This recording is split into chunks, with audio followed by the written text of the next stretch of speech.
Good day, good evening, good wherever you are. This is Home is Where the Biz is. Today we have a very exciting show. I'm so pleased to announce Rick Party. The professor is in, Dr. Rick Party. Thank you so much for being part of our show. I really, really greatly appreciate it. And I think this will be fun. You'll enjoy our show here. So, first off, I want to give everybody some highlights of who this amazing man is. So, first off, he has been in media for 30 years. He's been a radio personality, voiceover talent, producer, media script writer. He has been on radio currently. Well, I'm sorry, he's been on radio in Chicago and Miami markets. He has done promos for Fox, ABC, BET, and he was the signature voice for BET for about 7 years. And then the voice for ESPN Sports Center right now. So those of you who are sports people, unfortunately not me, but those of you who are sports people, you can go and the voice you hear is Dr. Rick Party. Recently, he kicked off as a personality for Odyssey's WBMX Chicago. That's weekdays, 10 a.m. to 2 p.m. And the syndicated machine is now adding yet another top 12 markets in Lotus, Seattle at KPLZ Star 101.5 at nights. So now he has begun a voiceover coaching class called the Rick Party Method.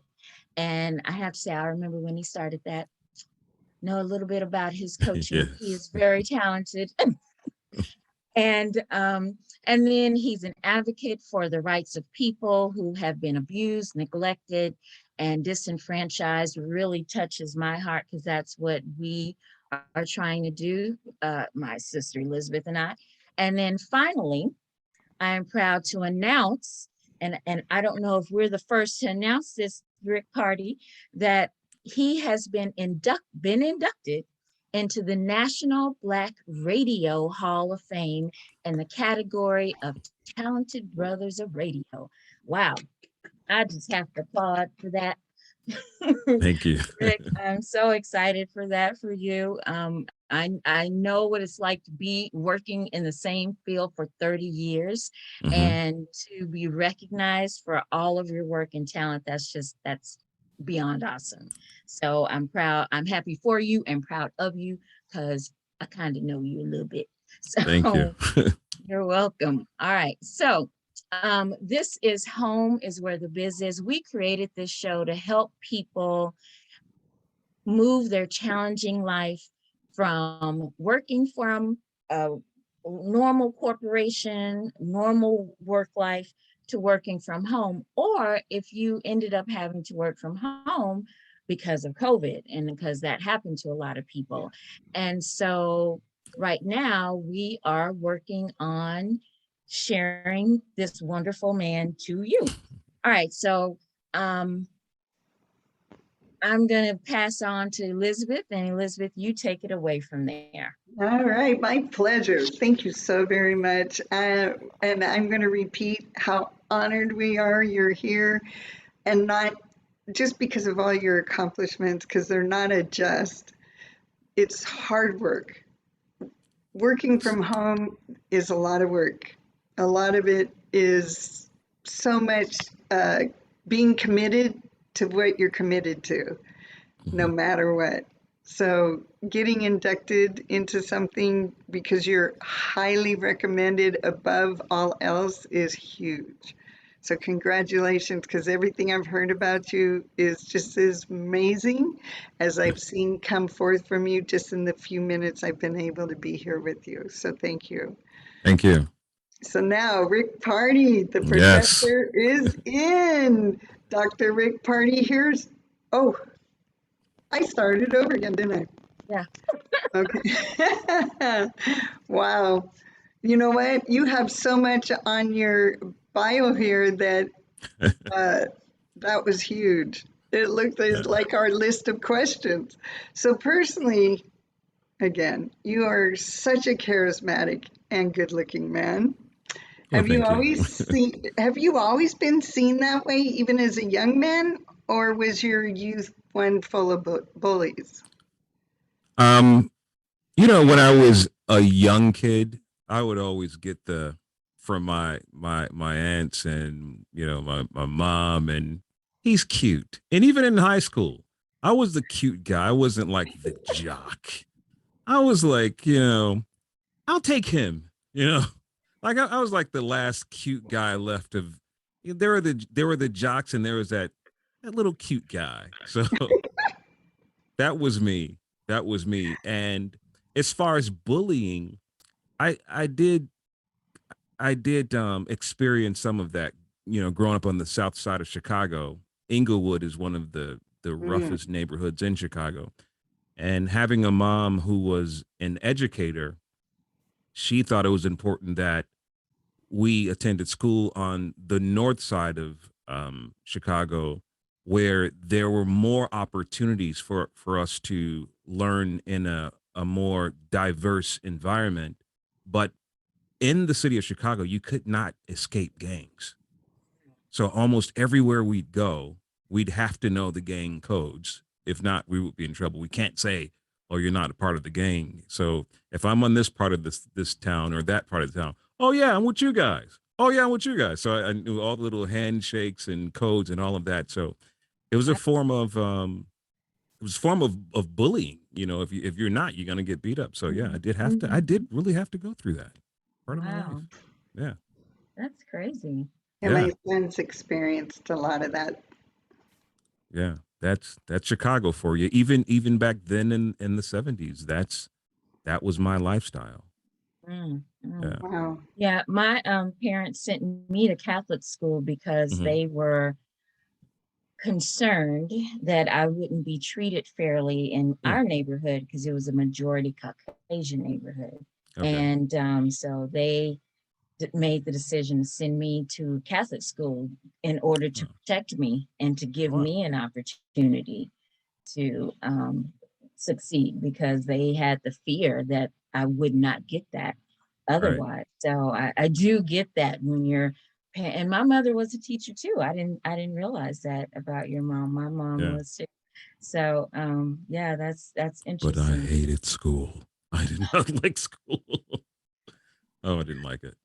Yeah, I had to grade papers because my Okay. mother was a teacher. Right. So that's why I'm not a teacher now. Right. And then I was the strange, like, party with everyone, get along, and love school, and got great grades. So, Right. Yeah. and it's funny. You said Inglewood, and my mind immediately went to LA. Yeah. Well, this is Inglewood with an E. So I think that Inglewood Ah, starts with an I. yes, it And does. I didn't realize that until last year. Oh, Never really interesting. paid attention. Yeah. And, Well, and they're it ironically, the two neighborhoods are similar. unrelated. Yeah. Similar. That's what I was getting at. I mean, it's like when you described it and then it's in another state, I'm like, maybe there's Yeah. something with that name. Yeah. Maybe all Inglewoods are the same and all Martin Luther King Boulevards are the same. I don't know what it is. Yeah. Here it's a Interesting. freeway. It's not a street, it's a Oh, it's a freeway. freeway there? Uh-huh. Okay. It's a Yeah. freeway. Yeah, here in San Diego, it's not a street. It's a Okay. street So here. Yeah. so Rick Party, where did the name Rick Party come from? Where did you Okay. get the name? So this is very interesting. I get this question a lot. And just not in interviews, just when I'm talking to people. Okay. My first legal name is Zurich. Mm. Okay, Zurich, Zurek. Mm-hmm. So the way my mother came up with that name, she was a phone operator for Illinois Bell. Remember the Bells back in the day? Yes. Mm-hmm. So Mm-hmm. she's an 18-year-old phone operator dating my dad, who wanted me to, he wanted to name me after himself, Jimmy. My mom didn't want me to be a Jimmy. So she has this big telephone book and Mm-hmm. she's looking for a name. So she goes to the very end of the telephone book, and there is someone's last name, and it's Zurich. Now, Chicago has a huge Polish community. So Zurich is a Polish last name. But as I really got into it, I found out that Zurich is actually a Polish soup. So my mom didn't know that being 18, my first name is the name of a Polish soup, Sudik. So, I wanted to always be, when people didn't want to call me Zurich, I said, well, just call me Rick. Just split, because they would say Zurich and Zurich. And I said, how about just Rick? Nice. Years later, I'd go on, to radio and landed in Norfolk, Virginia. I would call myself on the radio Zurich Duran, the party dog. Remember Spuds McKenzie, the party dog? Yes. So I'd have these barking dogs. Woo, woo, woo, woo, it's Zurich Duran, the party dog on Magic 101.9. Hello, who's this? So the guys that wanted to hire me from Charleston, South Carolina, after I left Chicago, I'd gone on to these different cities, and Charleston was a stop. So a station in Norfolk wanted to hire me. This is in 88, 89. Wow. And they said, we like you. We love your sound. But what is your name? It sounds like you're saying Zertron. And I'm using my Zurich Duran, my first and middle name. And they said, Zertron. I said, I'm saying Zurich Duran. It's like, we don't understand that. You have a nickname? I said, yeah, Rick. And you call yourself Zurich Duran, the party dog. Let us think of a name. Rick, Zurich Duran, the party dog. So to me, it seemed like they were in there for an hour at this news station in Norfolk, Virginia. They come out and go, your new name is Rick Party. Wow. Go, Rick Party. That's so weird. Rick Party. Rick Party, Rick Partay, Rick Partay. I play around with the name and I would think, okay, how is that going to work when I'm in my 50s? Hello, I'm here. How is that going to work? It seems to be working. I'm Rick Party. I'm Rick Party. Yeah. So that's how the name came about. The party's always on. Right. Nothing wrong with that. That's for sure. Right. Not at all. Not at all. Okay. So our next question that we like to ask is for people who are wanting to get in the type of career that you're in. You're doing voice acting as well as radio personality. Mm-hmm. And I know your story a little bit because Right. we have met before, but what would you tell someone else who just came up to you and said, hey, how do I do what you do? What do I have to do? I would tell people it's always important to listen to those that are doing it professionally, or those that do it as a lifestyle and are pretty good at it. For me, as a kid growing up listening to radio in Chicago, that's how I learned. I did what I do today, what I did then. I've got a notebook and it's just filled with, I write all day. I take notes. I would listen to the radio of the local personalities. There you go. And you probably, like me, have stacks of them, like somewhere. I got them too. There you go. So ever since I was a kid, I just write and I listen to the radio station. Back then, when you had the tape recorders, you could stop. Okay, he said this. Okay, he goes 102.7 BMX. This is Earl Boston. Click, pause, play again. The weather's outside is 77 degrees. We got a low of 40 degrees. Pause. Let me write that down. So I'd write down everything these guys say word for word, and I listened to their voices.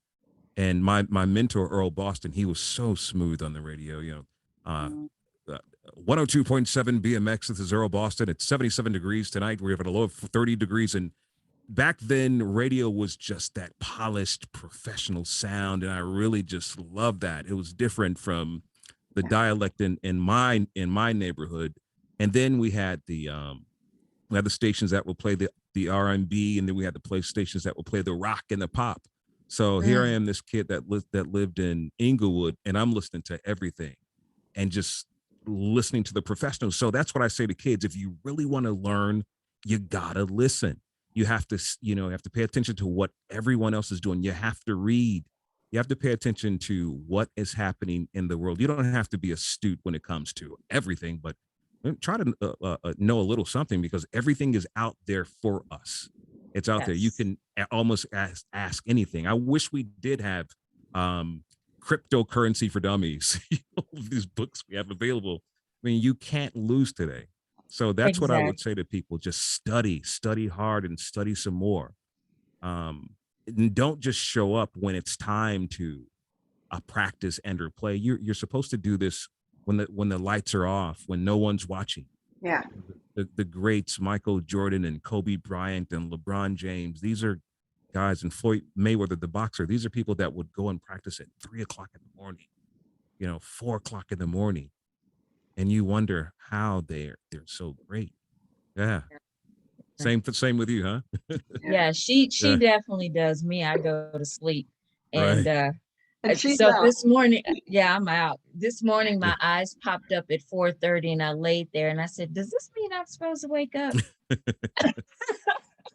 But I was like, no. Yeah. Back to sleep. So yeah, but Elizabeth, oh no, she can stay up till 2 a.m., sleep 2 hours, and get up at 4 and keep rolling. Oh, And amazing.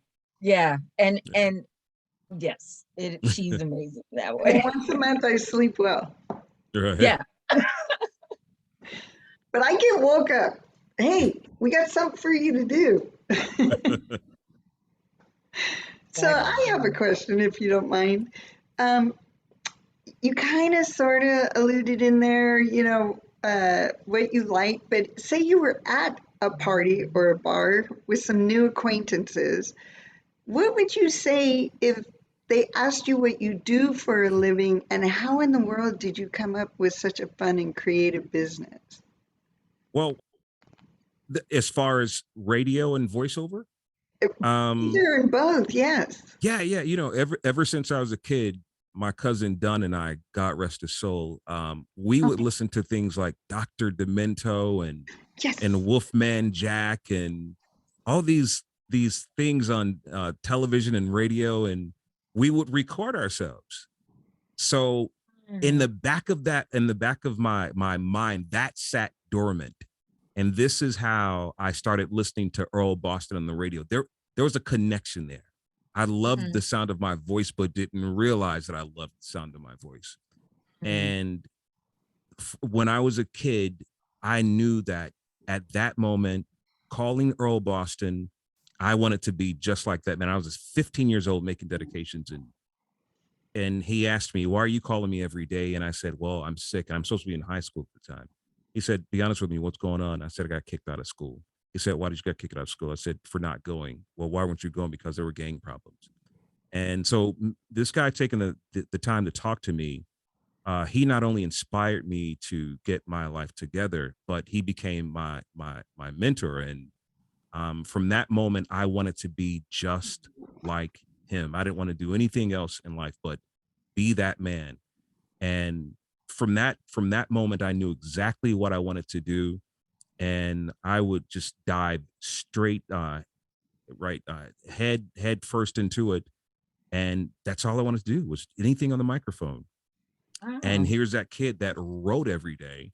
And from that point on, one thing led to another, to broadcasting school, to radio stations, and voiceover.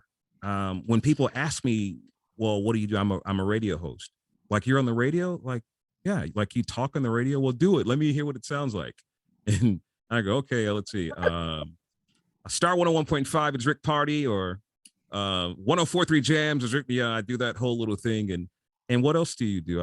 I do voiceover. What's that? Like when you're listening to television and someone may say, "Tonight on ABC," or how about now on Sports Center? Uh, that's you? Oh my God, how'd you get into it? Then I have to give them the entire story. As a little kid, I loved it, and here I am, and it's all I ever wanted to do. Yeah. Wow. Yeah, Wow. and So they're I guess always just I wasn't so weird when I was recording myself talking and pretending to be on the news. no, Not So not at at I all. all. guess. That's how it starts. When people say, I always take away the moment that you get your first job. I said, when did you fall in love with this? Yeah. When did you Mhm. start recording? I would say maybe when I was 10. Well, you've been in that business for 40 years then. For me, 44 years. Yeah. almost. So Yeah. I count that as school for me. Oh, for Mm-hmm. sure. Mm-hmm. Yeah. Yeah. Yeah. Life is Right. not all in the confines of a school building because I come a lot from the School of Hard Knocks, Yeah. and I call myself Dr. Elizabeth from the School of Hard Knocks. There you go.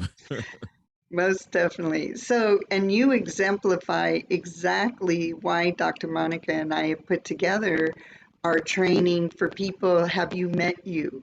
Because when people aren't sure what they want to be doing, we have a tool that we use that has proven time and time again. And I just used it before we did this. I got to do it again. It's so amazing to work with someone, see the lights turn on, and them go, ah, that's right. That Yeah. is what I want to do. Yeah. And oftentimes when I meet people and they go, well, how can I get into it? I go, well, first of all, you got to take lessons. It's not that easy. Or I'll say, hey, just go and listen to this and go and listen to that. Um, we have to study because it's not nowadays. You can't say, well, go and listen to the radio and record the radio. Today there's a class for that. There's a class for radio. There's a class for voiceover. There's a class for almost everything you want to do. Yep. It's true. Yeah. Yes. Yeah. Yes. Yes. Yes. But you So. have to be committed to the commitment. Absolutely. Absolutely. And that's so important to me. I tell people you have to show up you have to be the one showing up when everyone else doesn't want to. You have to always know, especially in my business, I'm the kind of guy who I love vetting people. Vetting is so important to me. And then vetting again over and over, because for me, my time is so important. I literally I give it away sometimes. And I just believe that um I'm no different from anyone else. I'm no more special than anyone else. So if I always say, if I could do it, anyone can do what I do. You're talking about a kid who stuttered when he was young and still stutters sometimes today. But when I was young, I really stuttered from nervousness. And when you would do it often, your friends would, catch that, and then it would just always be on your mind. And yeah, I would say to myself, well, how can I conquer this? I got to do something. And I believe part of it was me wanting to do something with my voice, me wanting to do something with voiceover. Yeah. Wow. That's awesome. I think it's made me a bit of a perfectionist. Ah, I don't think I'll ever be perfect, but I'll always try, but I'll never get there. So we'd Right. get bored if we did. yeah. Yeah. Mm-hmm. Mm-hmm. Yep. So tell us a little bit about your humanitarian work, because I noticed, because of course I've met you, Rick, mainly through Clubhouse, but I don't really know you. So I went Right. through everything that I could find about you, and I Mhm. came across on your Facebook humanitarian. And so tell us what you're doing. What's your humanitarian work? I think it's really, really just my life's work. Um, it was the seed that Earl Boston, my mentor, planted in me. I mean, from that moment on, I wanted to just give back. I mean, if it wasn't being part of an organization, Help a Child America or Operation Correct Start, these are mentoring programs where we'd spend just countless hours with kids, or we'd go to Cook County Jail to talk to prisoners, or um, we were helping kids. Same thing, right? Helping kids and stay in school, stay in high school, paying for college. I mean, all sorts. I mean, it just goes on and on and on. And when I think not only of Earl Boston, I think I first saw it in my mother. Mm. It's my mother that truly planted the seed, Yeah. because I remember a young lady who lived around the corner, and she and her husband divorced, and they needed a place to stay. And my mother allowed them to stay at our home. Um, and she shared the bed with the mom, and the kids stayed in the room with the boys. And my mother just did that. I mean, when I tell you she did this until her dying day, I mean, I honestly think her being an educator was not just about her wanting to be a teacher. It was just really her just wanting to pour into the lives of others. So Right. Right. even when she was diagnosed with cancer in 2011 and having to go to chemo, I still saw my mother leaving chemo and saying, Zurich, let's go to Miss Johnson's house because she's sick. I Hmm. said, Mom, you're not feeling well. I'll be okay. She's a lot worse than I am. And I said, okay, Mom, let's do it. Or whatever you say, you know. So I just go there. My mom would visit people from house to house, and they didn't know her condition, and I just didn't. As a younger child, I didn't understand, but as an adult, this is when I saw her visit Mrs. Johnson. Then I kind of understood, like, this is what I've been doing all along, and just pouring into the lives of people. I mean, I left radio for 9 years after working in Chicago twice and New York City and Atlanta and Dallas and Miami, all these cities I worked. And then I quit and I worked in voiceover. And I said, I would not go to radio if I can't do something with this platform that's going to allow me to change the lives of others. Sure, Right. I'll have fun. I'll play your music. I'll have fun and I'll laugh it up and do all that fun stuff. But somewhere in there, you guys have to allow me to use this platform to change lives. And even on the radio, I created a segment for many years, over 20 years. I had a segment called Hump Day Help Out. And Hump Day is on Wednesday. And on Wednesday, it started in Atlanta, by the way, on Wednesday. And when TLC was big, the group TLC, they were huge, and Jermaine Dupri and Halle Berry lived there, and David, there's all these people live there in Atlanta. And I was a new hot guy from Chicago, but I had these great ideas. I really wanted to bring the community together. So I did this segment called Hump Day Help Out. And with that, I would say, if anyone's out there and if there's anything we can help you with, call me right now. The number is 741 WVE. I think is the number. And they go, hello, I'm a mom of 6. My car stopped working. I need a new car.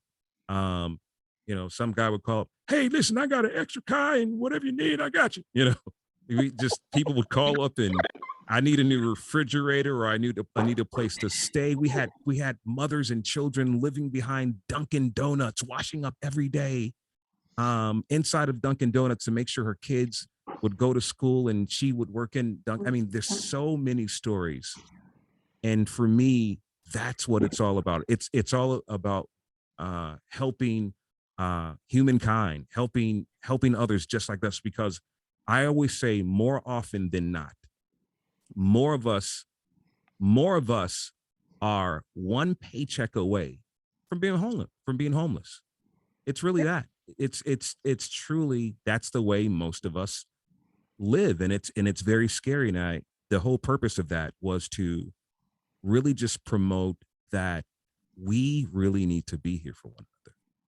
Mm. We really need to be here for one another. And That's that's so what it's all about. And when I was nominated for this humanitarian award, um,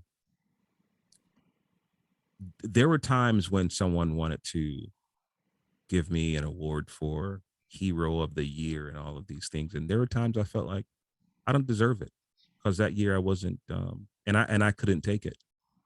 And a big pastor in Chicago wanted to give me this award, a big mega church. And I told him I can't, because that year I wasn't doing what I was supposed to do. And someone said, well, just take it anyway, because they listen to you and they think that you, I said, I can't do it. I said, I'm sorry, I can't do it. And I never took it.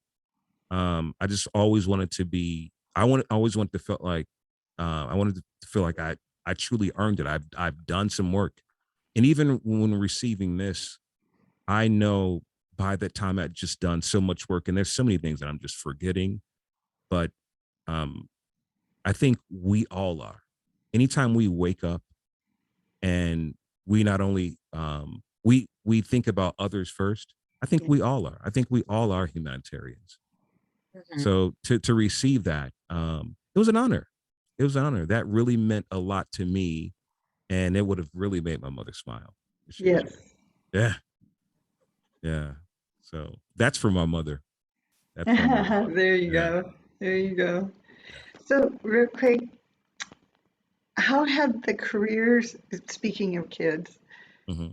that you've chosen affected your parenting options and skills? Um. Well, thanks to my parents, they divorced when I was young, maybe 3 years old, but I had my stepdad and I still had my father in my life. So I always had three loving parents. So I only knew how to be loving. Ah, I fell in love with this career also, and that would lead me to many places, but my boys were always with me ever since I had my first son when I was 20 years old. So he's 20 years younger now. He's just turned 34. I'll be 34 in April. And so we were kind of like father and son slash brothers. So and people when they see us today, they're like, is it your brothers? But now that I have some gray hair, it's like I'm starting to look like a dad now. So I'm Okay. kind of like that. But it's been fun. I mean, for me, it was really about providing for my children. And it was a lot of hard work. yeah. There were some times when I missed important dates. My daughters are adults now. I have 7 children, by the way. And like Really? you almost lost your breath, Dr. I, Monica. I did. Whoa. I thought you Yeah. just had three, but No, I'm the wow. father of 7. I have 6 adult children, and my minor, Zion, is 12. Just turned 12. She's gonna be 13 years old. And for the most part, I raised my 4 boys. Um, and I've always had a great relationship with my children, and they're all just special people in life. They're all doing something awesome in life. I mean, if they're not, my eldest of the 7, Zurich Jr. is a father of 2. Hello, I'm a grandfather. Hey, So Greg. Yay. yeah, so and That's I so love it. awesome. I That's how love I it. got this, Oh, there you go. There you the go. paint on my hat. Oh wow. Paintball. So Whoop, they call whoop. every time they see me, I'm pop pop, and it's all good. It's really it was tough in the beginning, but it was all worth it. It was really all worth it. And when I could stop for a second, because when I tell you that I had a busy career in radio, I wasn't just a guy that was just, oh, you're in the radio, oh cool. No, I was really considered one of the top. Well, still, but when I was younger, I was really something then, right? And I was so busy. I mean, literally, I felt like a Stretch Armstrong. Everyone, they were pulling me for endorsements and to do Mm. appearances, and all the celebrities in town. It was such a busy life, and there was a time I had to stop. And I looked at my son Zurich at the time. He was 10, and I sat down because I was moving so much. We were living in Atlanta at the time, and I sat down and I said, "Come over here." He said, "Yeah," and I said, "Sit on my lap," and I just held him so hard, and just put my arms around him. We were kind of crying because I felt like, although we lived in the same home, um, I was just so busy that I thought that giving them shelter and making sure they had clothes and food to eat, that was enough. But it wasn't enough. They needed more than that. They needed a hug. They needed time. And for me, a lot of time was in the house watching television. But at that moment, I figured, hey, I gotta do a little bit more. So it was a little it was patchy in the beginning. It was patchy in the beginning, and part of me leaving radio for that 9 years had a lot to do with my children. I said I need to, and they were about this time a little older. I said, you know what? While we have a little time left, um, I want to catch them right here and spend more time with them. And we would have talks. And I look at my son today, who is, people say he's a spitting image, but I don't know if he is or not. But I looked at my eldest, and That he's I've got this. seen. Yeah, He he's got this is. amazing voice, and he's a wonderful father and husband. And he does radio if he wants to. He does voiceover if he wants to, but he's busy being a father.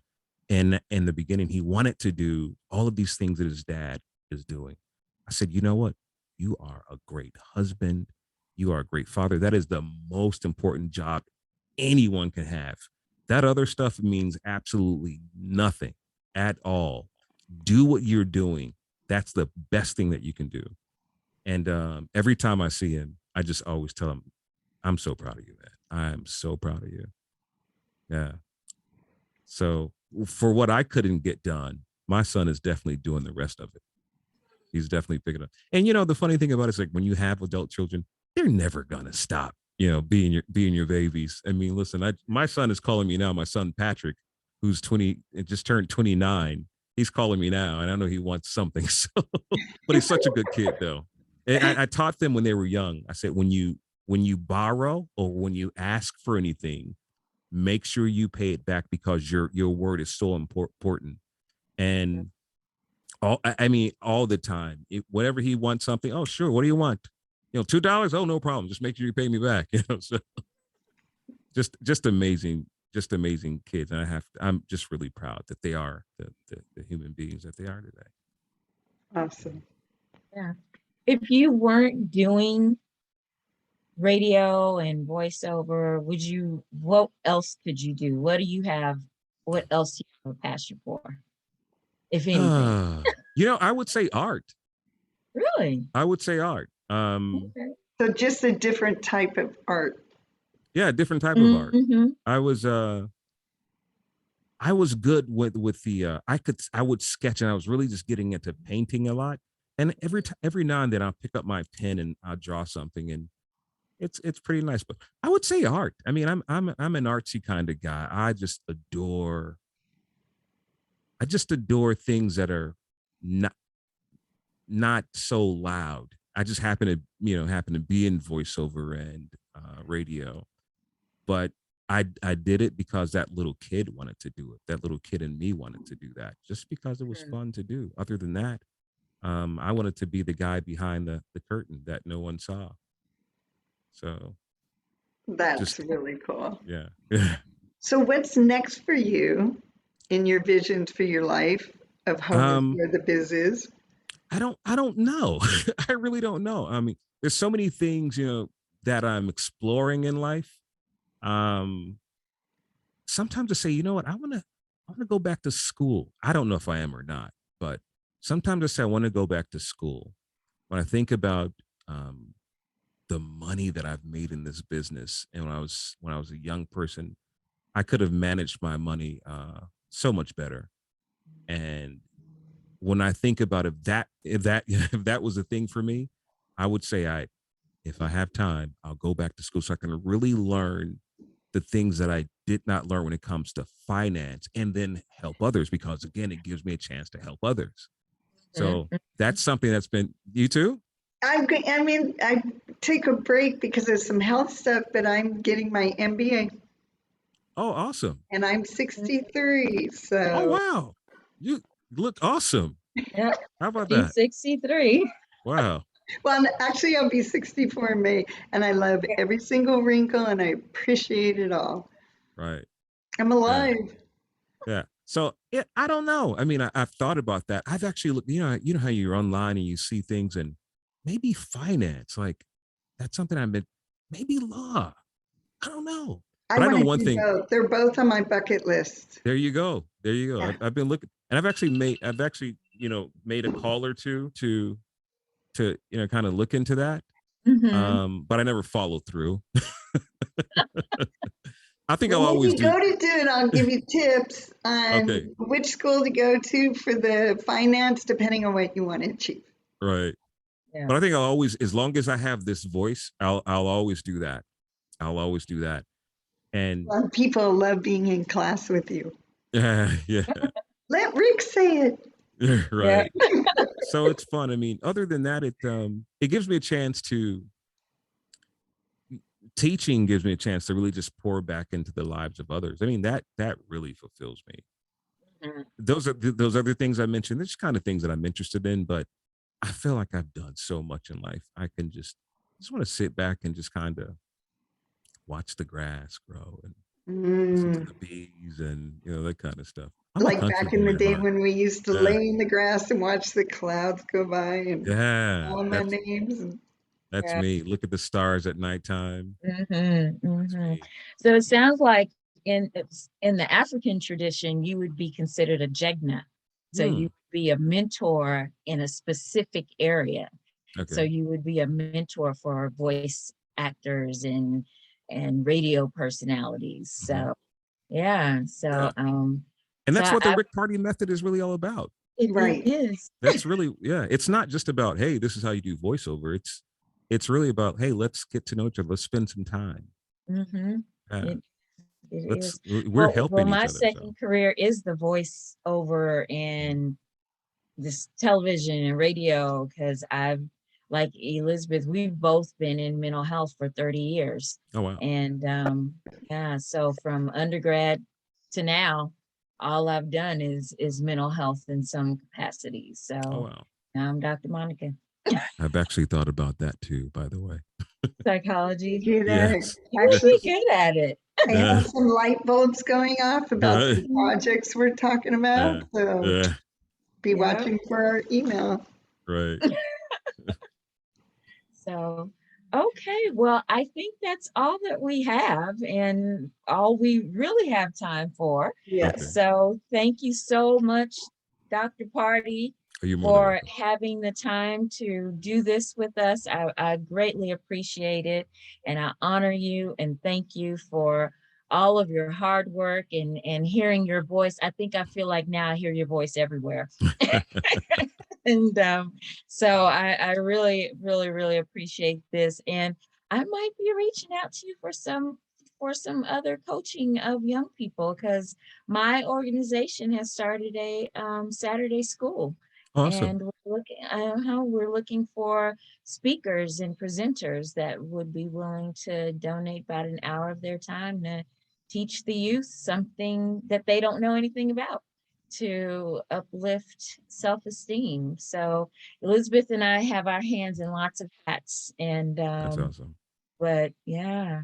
So thank you so much. And do you have a gift or something you want to share or last nuggets you want to share to our viewers? Well, I would love to invite your viewers to my public clubhouse room. So if you can download the app, you don't have to have an iPhone. You can have an Android phone, and if you mention Dr. Monica and Dr. Elizabeth, I'll bring you I'll bring you on stage first. I'll teach you the basics of voiceover. And you never know, you may have a new No. career. Who never knows? And everybody, if you're not sure how to get onto Clubhouse, come to our YouTube and we will have a link there for you. Absolutely. And you can follow me on my website, which is rickparty.com, and you can go to rickparty.tv. You can go to Rick Party Live and the Rick Party Method. It's all there. All .com. Yes. there. And Yeah. that will be on our YouTube in case you didn't catch that. Yeah. Thank you All so much. This right. was so fun. Yeah. As This we is wrap really up, fun. yeah, as we wrap up, we do like to let people know that this is a production of by Two Sisters by Choice, LLC, Raven International Media, and C&J New Media. And remember to visit our website for more information on how to get a hold of our guest today and all our hosts, or to book coaching and consulting for behavioral well-being and to achieve the quickest path to your career from home on our website, twosistersbychoice.com.